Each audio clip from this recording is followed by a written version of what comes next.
Hi there, who are you? I'm Jeff Bezos. And what is your claim to fame? I'm the founder of Amazon.com. Where did you get an idea for Amazon.com? Well, 3 years ago, I was in New York City working for a quantitative hedge fund when I came across the startling statistic that web usage was growing at 2,300% a year. So I decided I would try and find a business plan that made sense in the context of that growth. And I picked books as the first best product to sell online, after making a list of like 20 different products that you might be able to sell. And books were great as the first best, because books are incredibly unusual in one respect, and that is that there are more items in the book category than there are items in any other category by far. Music is number 2. There are about 200,000 active music CDs at any given time. But in the book space, there are more than 3 million different books worldwide active and in print at any given time across all languages. More than 1.5 million in English alone. So when you have that many items, you can literally build a store online that couldn't exist any other way. And that's important right now because the web is still an infant technology. Basically right now, if you can do things using a more traditional method, you probably should do them using the more traditional method. What kind of inventory do you keep? We inventory the best-selling books. At any given time, we're inventorying in our own warehouse only a couple of thousand titles. And then we do almost in-time inventory for another 400,000 titles or so. We get those from a network of we order electronically from a network of wholesalers and distributors. We order those today.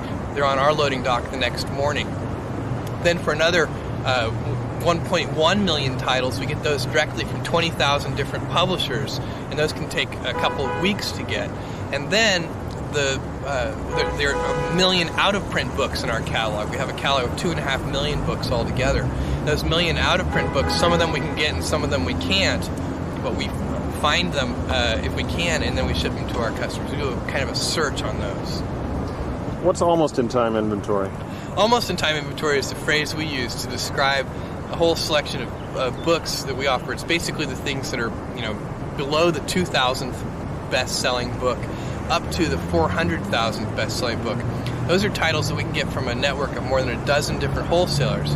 So if a customer orders a book from us today, we order that book from our wholesalers today, and that book shows up on our loading dock the next morning. And then we can ship it to the customer. They say one of the toughest things to do on the internet is to capture mind share. What was your secret? How did you do that? Yeah, even more generally, I agree with you that capturing mind share on the internet is extremely difficult. Even more generally, it's the late 20th century, not just the internet. Capturing attention. Attention is the scarce commodity of the late 20th century. And one of the ways that you can do that, and it's the way that we did it, was by doing something new and innovative for the first time that actually has real value for the customer. That's a hard thing to do, but if you do that, then newspapers will write about what you're doing. Customers will tell other customers, and you'll get a huge word-of-mouth fan-out, and that can really drive and accelerate businesses. And that's what happened with us. In the first year of opening Amazon.com to the public, we didn't do any paid advertising, and all of our growth was fueled by word-of-mouth and media exposure. I saw little ads at the bottom of the column of the New York Times. That was our very first advertising. We don't do that anymore, but at the very beginning, we did little tiny ads at the bottom of the front page of the New York Times. I thought that was very clever. It's sort of using a URL as a macro, because I read... Then it expands. We're a bookstore, click here. Right. That's a great way to think of it. And it worked very well, apparently. I don't know, the problem with that kind of advertising is it's extremely difficult to track. Put a different URL for every... That's the problem, is that you want people to start to learn your URL, so you don't want to actually use a different one.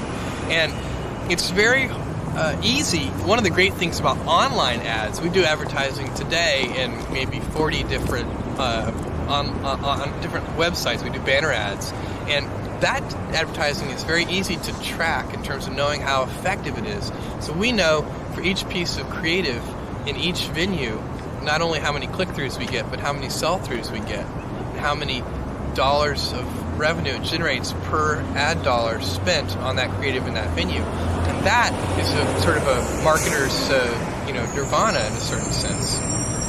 Well, it's an exciting place to be on the web right now. Oh, it absolutely is. I mean, it's just incredible. What's really incredible about this is that this is day one. This is the very beginning. This is the Kitty Hawk stage of electronic commerce. We're moving forward in so many different areas, and lots of different companies are as well. And the late 20th century is just a great time to be alive. You know, we're going to find out that I think a millennia from now, people are going to look back and say, wow, the late 20th century was really a great time to be alive on this planet.